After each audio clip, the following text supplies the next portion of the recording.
அதாவது கழிவு மேலாண்மைன்னு ஒன்று நம்மகிட்ட இல்லை, அது சரியா முறையா இல்லை. குப்பையை எப்படி எரிவைக்கிறதுன்னு தெரியல. நீங்கள் அரிதினும் அரிதா இயற்கையின் கொடையா இருக்கிற ஏரிகள்லேயே குப்பையை கொட்டி மூடினதெல்லாம் இருக்கு. சென்னையில் பள்ளிக்கரணைங்கிறதுல ஒரு இயற்கையின் ஒரு அருங்கொடை, அது சதுப்பு நிலை ஏரி. அதில் குப்பையை கொட்டி வெறும் பிளாஸ்டிக் கழிவுகளை கொட்டி மூடிட்டாங்க. அதே மாதிரி தான் இங்கே எல்லா இடமும் குப்பை மேடம் ஆகிட்டு இருக்குது. நாடுன்னு சொல்கிறத விட உங்களுக்கு குப்பைகள்கிட்ட அதிகாரத்தை கொடுத்தீங்கன்னா நாடு குப்பை மேடம் தான் ஆகும். அதை எப்படி சரி செய்யறதில்ல, மக்களின் வாழ்விடங்களில் கொண்டே குப்பையை கொட்டி மூடிக்கிட்டே இருந்தா இப்போ எப்படி என்ன ஆகும்? ஒரு பெரிய மலை அளவுக்கு குப்பை மேடுகள், குப்பை மலை உயர்ந்திருக்கிறத நீங்கள் பார்க்கலாம். சாலையில் பயணிச்சே போனீங்கன்னா மலை உயரத்துக்கு பிளாஸ்டிக் நெகிழி குப்பைகளை நீங்கள் பார்க்கலாம்.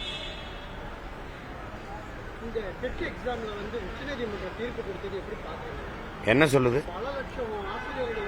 என்ன சொல்லுது? அந்த ஆசிரியர்கள் மறுபடியும் எக்ஸாம் எழுதணும்.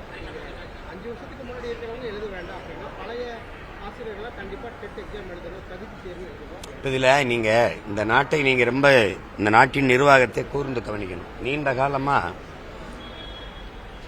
எது ஒன்றுமே நீதிமன்றத்தின் மூலமா கொண்டு வர்றது, செயல்படுத்துறது அப்படிங்கறது இந்த அதிகாரங்கள் முடிவு பண்ணிட்டு.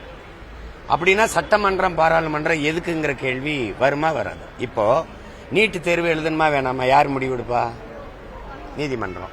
கச்சத்தீவை மீட்கணுமா வேணாமா, யார் முடிவெடுப்பா? நீதிமன்றம். காவிரியில எனக்கு தண்ணி கொடுக்கணுமா வேணாமா, யார் முடிவெடுப்பா? நீதிமன்றம். முல்லை பெரியாற்று அணையை கட்டணுமா வேணாமா, யார் முடிவெடுப்பா? நீதிமன்றம். எது ஒன்றையுமே நீதிமன்றம் தான் முடிவெடுக்கும். அப்படின்னா அப்ப சட்டமன்றம், பாராளுமன்றம் எதுக்கு? அப்ப மக்களாட்சிங்கிறது வெறும் சொல்லாட்சியா தானே இருக்கு. இங்க எங்க இருக்கு ஜனத்தின் நாயகம், ஜனநாயகம் எங்க இருக்கு? அப்ப நேரடியா இப்ப இந்த நாட்டின் முழு அதிகாரம் யார்கிட்ட இருக்கு? எது ஒன்றையும் சட்டத்தின் மூலமா, நீதிமன்றத்தின் மூலமா சொல்ல வச்சிருது. எல்லாத்துக்கும் தேர்வு எழுத சொல்றவர்கள், மருத்துவர்களுக்கு, நீதிபதிகளுக்கு, வழக்கறிஞர்களுக்கு, IAS IPSக்கு எல்லாத்துக்கும் தேர்வு எழுத சொல்றாங்கல்ல. இந்த அமைச்சர் பெருமக்கள், பிரதமர், உள்துறை அமைச்சர், முதலமைச்சர் இவங்கெல்லாம் எந்த தேர்வு எழுதுறது இல்லையே. அது எப்படி? மருத்துவத்தில் தகுதியான மாணவன் வரணும், எல்லாத்துக்கும் தகுதியான மாணவன் வரணும். நாட்டை ஆள்றதுக்கான தலைவர்களுக்கு எந்த தேர்வும் இருக்கிறது இல்லையா? அது எப்படி? இதெல்லாம் யார் தீர்மானிக்கிறது? இந்த தேர்வுனால தகுதி கூடிரும்னு நீங்க எப்படி நம்புறீங்க? இப்ப நீட்டே நான் எழுதி வர்றேன், பாடம் நடத்த போற பேராசிரியர் யாரு? நீட்ல தேர்ச்சி பெற்று வந்துறேன், பாட புத்தகம் எது? சிலபஸ்ங்கிறோம்ல, பாடத்திட்டம் அது எது? அது பழசு. பாடம் நடத்துற பேராசிரியர் அதே பழைய பேராசிரியர். அப்புறம் அது எப்படி? ஒரே மண்ணு ஒரே அச்சு, அறுத்தா ஒரே மாதிரி தானே செங்கல் வரும். ஒன்னு அச்சை மாத்தணும், இல்ல மண்ணை மாத்தணும். புரியுதா? இதுல எங்கிட்டு மருத்துவத்தின் தரம் உயரும்? இந்த நீட்டை கொண்டு வந்தா என்ன சொன்னீங்க? இந்த கல்வி கொள்ளை குறைஞ்சிரும். நீட்டு பயிற்சிக்குன்னு போறதுல 4-5 லட்சம் நான் கட்டி பயிற்சி எடுக்க வேண்டியிருக்கு. மறுபடியும் தேர்ச்சி பெற்று வந்தா 21 லட்சம், 31 லட்சம், 25 லட்சம் கட்ட வேண்டியிருக்கு. அப்ப 5 வருஷத்துக்கு எவ்வளவு கட்டணும்? அதுக்கப்புறம் PG படிக்கணும். வெறும் MBBSக்கு ஒரு மதிப்பும் இல்லை. அப்ப நான் 2 கோடி 3 கோடி கட்டி வெளியில வர வேண்டியது இருக்கு. இப்ப கல்வி கொள்ள குறையும் நீங்களே, ஒன்னும் குறையிலையே. அப்ப இது பயனற்றது. தகுதியான மருத்துவரை உருவாக்குவதில் போலி மருத்துவரை உருவாக்கி, அது போலதான் இது. டெட் எழுது, அது எழுது, எக்ஸிட் எழுது, இதெல்லாம்.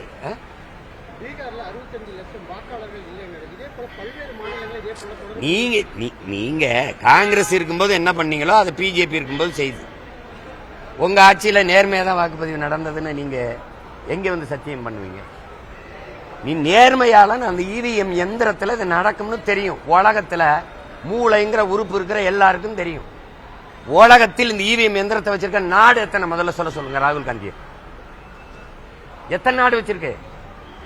இந்த EVM எந்திரத்தை தயாரிச்சு கொடுக்கிற மைக்ரோ எலக்ட்ரானிக் சிப் வச்சிருக்கிற அந்த ஜப்பான் பயன்படுத்துதா?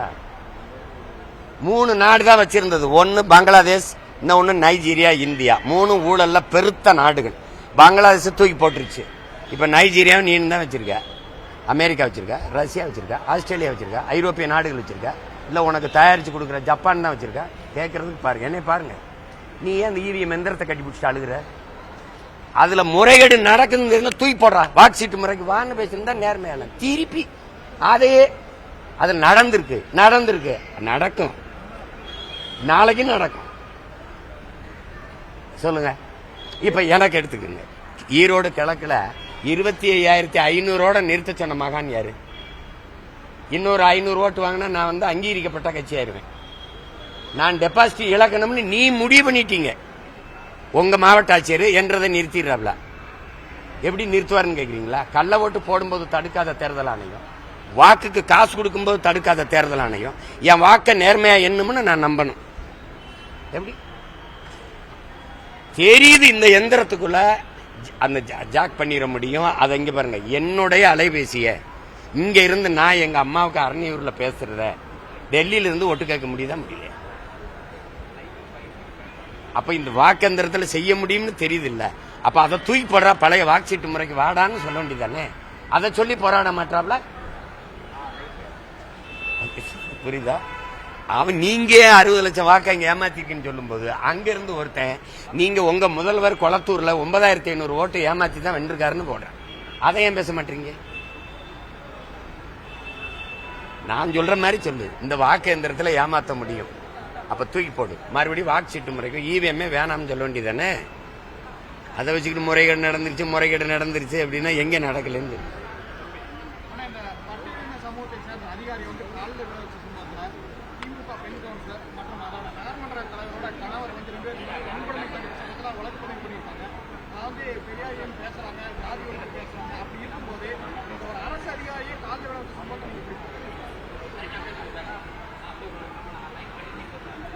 தொடர்ச்சியா இருக்குது. நம்மளுடைய மிக உயர்ந்த இடத்துக்கு வந்து கூட இதுல தான் பார்க்கணும். நீங்க நாட்டின் முதல் குடிமகனா வந்து கூட என் மேல சுமத்தப்பட்ட சாதி இழிவு போக மாட்டேங்குது. நான் கோயிலுக்குள்ள போக முடியல. அம்மா திரௌபதி முர்மு பழங்குடி மகள், அவளால பாருங்க, ஐயா அத்வானி, ஐயா பிரதமர் மோடி 2 பேரும் நாற்காலியில் தம்பி நாற்காலியில் உட்கார்ந்து பேசிட்டு இருக்கும்போது அந்த நாட்டின் முதல் குடிமகள் அம்மா வந்து நின்றுட்டு இருக்காங்க. படம் வேணா உங்களுக்கு இருக்கு, அனுப்புறேன். ஆனா அவங்க 2 பேரும் எந்திரிச்சு பாரத மாதாக்கு ஜெயம்பாங்க. பாரத மாதா நின்றுட்டு இருக்காங்க. கோயிலுக்குள்ள போய் கும்பிடுறாங்க, கட்டையை கட்டி அம்மா வெளியில் நிறுத்தி வச்சிருக்காங்க. அப்ப எவ்வளவு பெரிய உயரத்துக்கு போனாலும் என் மீது சுமத்தப்பட்ட சாதி இழிவு போக மாட்டேங்குது. இத வந்து இவங்க இங்க பேசுறதெல்லாம் சும்மா வெட்டி பேச்சு. நீங்க பஞ்சாயத்து போர்டு பிரசிடென்ட் கொடி ஏற்ற முடியாது, உட்கார முடியாத நாற்காலியில, அப்படித்தானே இழிவு நீண்ட காலமா இருக்கு. நீங்க சோபால பெரிய நாற்காலி உட்காந்துக்கிறீங்க, எனக்கு பிளாஸ்டிக் நாற்காலியை போடுவீங்க. அது இன்னும் நடக்கத்தானே செய்யுது. இதெல்லாம்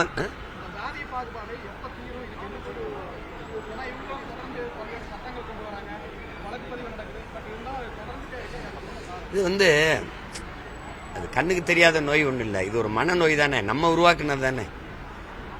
சக மனிதனை தாழ்த்தி வீழ்த்தி சுகம் காண்பதில் ஒரு பெருமைன்னு நம்ம உருவாக்கிக்கிட்ட தானே. அதை நாம தான் தூக்கி எறியணும்.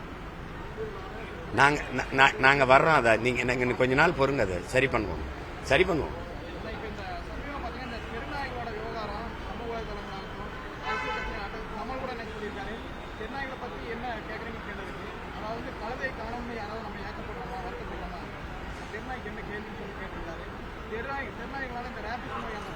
இல்ல அது வந்து அண்ணன் சொல்றது வந்து நம்ம கழுதைன்னா ஒரு இழிபிறப்பு மாதிரி இருக்குது. கழுதையிலே அழிஞ்சிருச்சு, வண்ணத்து பூச்சி அழிஞ்சிருச்சு, சிட்டுக்குருவி அழிஞ்சிருச்சு. நம்ம எந்த அழிவையும் கவலைப்படல. சக மனித சாவியை சைத்துக்கிட்டு தான் நம்ம போறோம். நாய்களை முற்றில் முழுதான் ஒழிக்கிறது என்ன பேராவத்துக்குன்னா எலிகள் பெருகும். அப்ப பிளேக் நோய் வரும். இப்ப இந்த நோய் அதிகரிக்குதுன்னா அந்த நோய் வரும். எதையும் ஒரு சமநிலையில வைக்கணும். அப்ப அதை முறையா மாநகராட்சி நாய்களை எடுத்து அதுக்கு தடுப்பூசி போட்டு அது பண்ணணும். அதுக்காக நீங்க என்னன்னா தெருநாயின்னு நீங்க சொல்றீங்க, அதுதான் நம்ம வீட்டு நாய், அதுதான் நாட்டு நாய். நம்ம வெளிநாடுகளில் இருக்கிற இந்த உயர்தர நாயை வீட்டுக்குள்ள கொண்டு வந்தோடனே நம்ம ஆளு ரோட்டுக்கு வந்துட்டான், அவன் தெருநாயா ஆயிட்டான். அவனுடைய பராமரிப்பு செலவு கம்மி. அவன் இருக்கிற மிச்ச கஞ்சியை சாப்பிட்டுட்டு வீட்டு வாசல்ல கிடப்பான், பாதுகாப்பா இருப்பான், ஆடு மாடு மேய்க்க வருவான், வேட்டைக்கு போவான், எல்லாம் செய்வான்.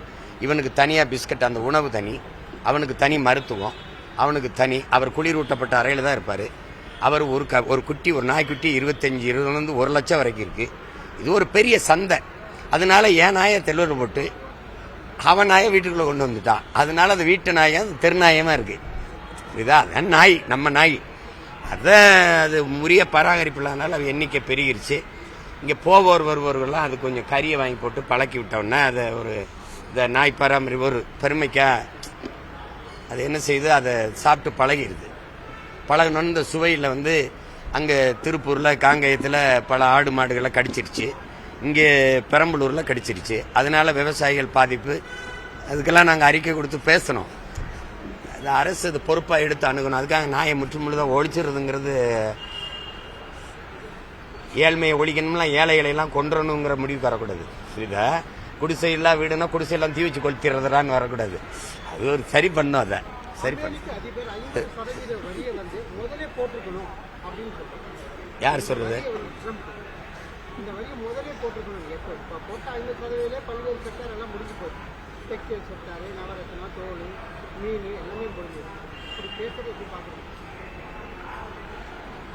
அவர் பேசுறதுல எனக்கு ஒன்றும் வியப்பு இல்லை. அவர் புவி வெப்பமாகுதுன்னு சொல்றாங்களா, அதெல்லாம் பைத்தியக்காரத்தனம்ங்கிறப்பல. அவர் ஒரு உலகத்தில் வாழ்ந்துட்டு இருக்காரு. ஒரு வல்லாதிக்கத்தின் அதிபர். அவர் செய்கிறாரு. அது அவர் நாட்டுன்னு பார்க்குறாரு.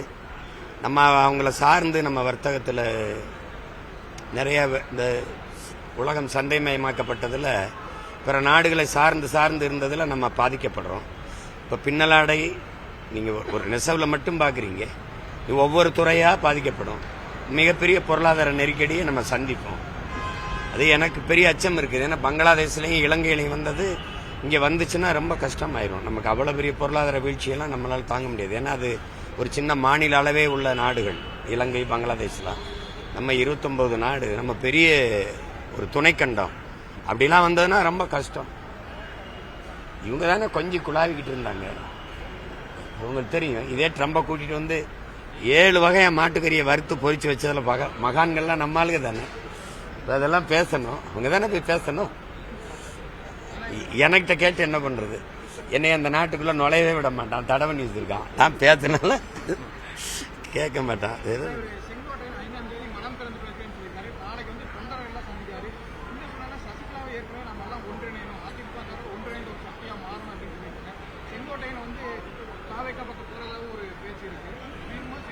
அது எல்லாமே நீங்க சொல்றது ஒரு கற்பனை, ஒரு யூகம். அது இன்னொரு கட்சியின் பிரச்சனை. அந்த கட்சிக்குள்ள ஒரு ஜனநாயகம் இருக்கு. அதை அவங்க தான் அதை சரி பண்ணணும். அந்த கட்சிக்குள்ள இருக்க பிரச்சனையால நாட்டுக்கு மக்களுக்கு ஒரு பிரச்சனைனா சொல்லுங்க, நான் பேசுறேன். இப்போ திருப்பூர்ல குப்பையை கொட்டினது மக்களுக்கு பிரச்சனை, அது நம்ம பேசுறோம். இப்போ என் மகள்லாம் போராடிட்டு அதனால வழக்கு பிரச்சனைன்னு இருக்கு. காலையில கூட சொல்லிச்சு கைது பண்ணுவாங்கன்னா, ஒன்றும் பிரச்சனை இல்லை, வெளியில இருக்கிறதோட உள்ள இருக்கிற பாதுகாப்பு தான் போவாங்கன்னு சொன்னேன். புரியுதா? அனுமதி இப்ப நாங்க பிரச்சனை தீர்க்கப்படலை, பிரச்சனை கவனிக்கப்படலைன்னா எங்களுக்கு கற்றுக் கொடுத்த தலைவன் நாமளே பிரச்சனையா மாறிடணும் இருக்கான். இப்போ நான் பிரச்சனையை சொல்லிக்கிட்டே இருக்கேன், நீ கவனிக்கவே மாட்டேங்கிற. அப்ப என்ன பண்ணணும்? நீ என்னை கவனிக்க, நானே பிரச்சனையா மாறிடணும். உன்னைய ஏன் தூங்க விடுறேன்? நான் என்னைய தூங்க விட முடியும் பிரச்சனை பண்ணும்போது நான் உன்னைய தூங்க விடல.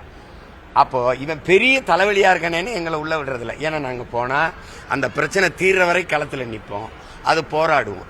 நீங்க நாட்டின் முதல்வரே சட்டசபையில சொல்றாரு, இந்த 3 ஆண்டு கால திராவிட மாடல் ஆட்சியில 1 லட்சம் போராட்டங்களுக்கு அனுமதி கொடுத்திருக்கோம்ன்றப்பல அதுல ஒரு பெருமையும் இல்ல. 1 லட்சம் பிரச்சனையே எங்களுக்கு கையளிச்சிருக்கீங்க, 1 லட்சம் பிரச்சனையே எங்களுக்கு திணிச்சிருக்கீங்க. அதான் அதுல அப்ப இந்த 1 லட்சம் பிரச்சனை நீங்களே பாருங்க. வலைவெளியில ஒரு பிரச்சனைன்னா சிமா பாப்பா அது என்னன்னு கேள்பான்ட்டு என்ன அவங்களுக்கு தெரியுது. நாங்க போய் தான் உறுதியா நின்று போராடுவோம் அப்படின்னு. அதனால அது காவல்துறை மக்கள் போராடும் போது பிரச்சனையை கேட்டு அந்த கோரிக்கையை ஏற்றதை தீர்த்து விடுகிற, அந்த கோரிக்கையை நிறைவேற்றுகிற இடத்துல இல்லை. காவல்துறை மேல என்ன, அரசு அதை எந்த பிரச்சனையும் காலம் கடத்தி விட்டுட்டு போறது.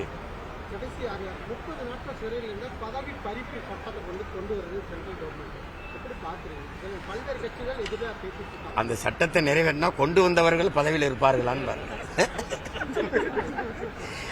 இதெல்லாம் நிறைவேறுமா? சும்மா ஒரு சாலையில போகும்போது டேக் டைவர்ஷன் பண்ணலாம். அது மாதிரி அந்த நேரத்தில் ஒரு பிரச்சனையை திசை திருப்பி விடுறது தான். ஒருவேளை ராகுல் காந்தி இந்த 60 லட்சம் வாக்கு இது இருக்கு ஏமாத்திருக்காங்கன்னு சொன்னா அதை எப்படி திசை திருப்பது? இப்படி போடுப்பா, இங்க வாங்க பண்ணலாம், இங்க வாங்கப்பா அப்படின்னு கூப்பிட்டுருதான். புரியுதா? அது ஒண்ணும் இல்ல, அது இதெல்லாம் நிறைவேறாது. சும்மா சீமான் திமுக மீதான விமர்சனத்தை குறைச்சிட்டு தாவேக மீதான விமர்சனத்தை அதிகரிச்சிருக்காரு. அது யார் சொல்றது? தாவேக தலைவர் சொல்றாரா? எதையாவது சொல்லிட்டு இருக்காதீங்க. எனக்கு சரிங்கிறத செய்வேன், தவறுங்கிறத எவன் சொன்னாலும் அதை செய்ய மாட்டேன். எனக்கு மனச்சான்று வழி நடத்தி தான் நான் நடப்பேன். நான் ஒரு கேள்வி கேட்கிறேன். பாரதிய ஜனதா உங்க கொள்கை எதிரி, நீங்க தாவேக. திமுக உங்க அரசியல் எதிரி. கொள்கைக்கு அரசியலுக்கு ஏதாவது வேறுபாடு சொல்லுங்க. கொள்கைன்னா என்ன, அரசியல் என்ன? நான் கேட்கறதுக்கு பதில் சொல்லுங்க. அப்ப பாரதிய ஜனதாவின் அரசியல் எதிர்க்கிறீங்க, கொள்கையை ஏற்கிறீங்க. திமுகவின் கொள்கையை ஏற்கிறீங்க, அரசியல் எதிர்க்கிறீங்க. அப்படி புரிஞ்சுக்கிறதா? சரி. பாரதிய ஜனதாவும் திமுகவின் எதிரி. அப்ப காங்கிரஸையும் நீங்க அதிமுகவையும் புனிதப்படுத்துறீங்களான்னு கேட்டா அந்த கேள்விக்கு பதில் வச்சிருக்கீங்களா? வச்சிருக்கீங்களா? கச்சத்தீவை திருப்பி எடுத்து விட்டுருங்கிறீங்க. மோடி கிட்ட பேசுறீங்க, போன்ல தான் பேசுறீங்க. மோடிஜி அந்த கச்சத்தீவை எடுத்து விட்டுருங்க. என்ன நான் சொல்லுவேன், டேய் போற வழியில பெரியப்பாட்ட கட்சியிலுக்கு ஒரு 1000 ரூபாய் கொடுத்துட்டு போடாங்கிற மாதிரி என்ன வந்து எடுத்து விட்டுருங்க. கச்சத்தீவை கொடுத்தவன் யாரு? கொடுத்தது யாரு? Central government. அது தெரியுதுங்க. கொடுத்தது யாரு? காங்கிரஸா யாரு? அதையும் பேச மாட்டீங்க. நீங்க நீட்டுங்கிறீங்கல்ல, நீட்டை எடுத்து விட்டுருங்க, அதை எடுத்து விட்டுருங்கிறீங்க மோடி கிட்ட, உங்க கிளாஸ்மேட் கிட்ட சொல்றீங்க. அப்ப நீங்க அவரு அந்த நீட்டை கொண்டு வந்தது யாரு? காங்கிரஸ். சரி, இங்க இந்திய திணிச்சது, காவிரி நதிநீர் உரிமையை பறிச்சது, கச்சத்தீவை கொடுத்தது, அணு உலையை திணிச்சது, ஸ்டெர்லைட்டை நட்டது, நல்லா கவனிச்சுங்க, மீத்தேன் கையெழுத்து போட்டது, எல்லாத்துக்கும் கல்வி மாநில உரிமையிலிருந்து, மாநில பட்டியலிருந்து மத்திய பட்டியலுக்கு பொதுப்பட்டியலுக்கு கொண்டு போனது, மருத்துவ உரிமை பறிச்சது, மின் உற்பத்தி விநியோகத்தை எடுத்துட்டு போனது, எல்லாத்தையும் செஞ்சா ஆலியார் காங்கிரஸ். அந்த காங்கிரஸை நீங்க புனிதப்படுத்தின வேலையா அப்படி செஞ்சா அப்படி கண்ணு முன்னாடி என் இனத்தை, ஒரு தேசியத்தின் விடுதலை கனவை அழிச்ச இது காங்கிரஸ். தம்பி கேளுங்க, காங்கிரஸ் லட்சக்கணக்கான இன மக்களை கொண்டு குவிச்சது காங்கிரஸ். கூட இருந்து திமுக. திமுகவை எதிர்க்கிறீங்க, சரி. காங்கிரஸை ஒண்ணுமே பேசலைன்னா அதை நீங்க புனிதப்படுத்துறீங்களா? அது குற்றமற்ற கட்சியா? நீங்க திமுக மன்னராட்சி, சரி, மன்னராட்சியின் தொடக்கம் யாரு? காங்கிரஸ். அதை ஏன் பேச மாட்டீங்க? அதையும் பேச மாட்டீங்க. ஊழல்னா ஊழல் குற்றச்சாட்டுக்காக சிறைக்கு போன கட்சி அதிமுக. அதையும் பேச மாட்டீங்க. நீங்க துப்பாக்கி சூட்டுக்கு போனீங்க, அங்க போய் பேசுனீங்க. அந்த கட்சியில செத்து போன தங்கச்சியினுடைய அம்மா என்னை தாய்மாமன்னு சொல்லிட்டாங்கன்னு பெருமையா பேசுறீங்க. துப்பாக்கி சூட்டு நடத்தின கட்சி இது. நான் வந்தவன் அதுக்கு நடவடிக்கை எடுப்பேன்னு சொன்ன கட்சி இது திமுக. அதை ஏற்கிறேன். நடத்தின கட்சி ஒண்ணுமே பேசலன்னு என்ன அர்த்தம்? அப்ப எதிர்க்கவே கூடாதுன்னா நீங்க என்ன என்னன்னு சொல்லு, யாருன்னு சொல்லுங்க.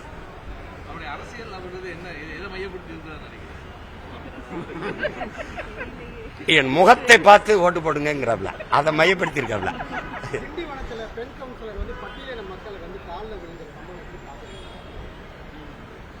இந்த நாட்டில் மிகப்பெரிய அவமானமா நினைக்கிறேன். நம்ம எல்லாருமே வெக்கி தலகுனியணும்னு நினைக்கிறேன். அதை இந்த நூற்றாண்டுல இவ்வளவு கல்வியறிவு பெற்று சமூகம் வளர்ந்து முன்னேறி போகும்போது இன்னும் இந்த இழிநிலையில நம்ம இருக்கிறத பார்க்கும்போது ஒவ்வொரு இந்த நாட்டின் மகனும் தலகுனியன்னு தான் நினைக்கிறேன். அவமானமா நினைக்கிறது. இதை சும்மா செய்தியா பேசிட்டு கடந்து போக முடியாது. இதை ஒழிக்கணும். இன்னொரு தலைமுறைக்கு இது போகாம பார்க்கணும்னு நினைக்கிறேன். ஆனாலும் செய்தியில தென் மாவட்டங்கள் எல்லாம் திருநெல்வேலி மாதிரி மாவட்டங்கள்ல பள்ளிக்கூடத்துக்கு போகும்போது பிள்ளைங்க கத்தியோட போய் 8ஆம் 9ஆம் படிக்கிற பிள்ளைய சாதிய வன்மத்தோடு வெட்டிக்கிறாங்கன்னு பார்க்கும்போது வலிக்கத்தானே செய்யுது. என்ன பண்ண முடியும்? இதை ஒழிக்கணும். ஏன்னா கல்வி நமக்கு அறிவை ஒழுக்கத்தை போதிக்கிறதா இல்லை, அது அறிவுக்கு அறிவுரையா இல்லாம வர்த்தகரையா மாறிட்டதுனால வந்த பிரச்சனை.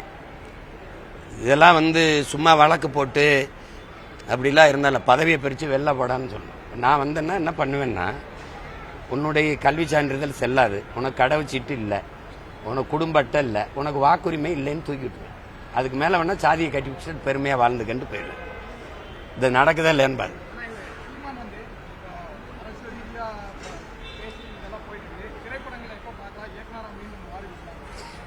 நீங்க நான் நடத்துற படையை நடத்துங்க, நான் போய் படம் எடுக்கிறேன்.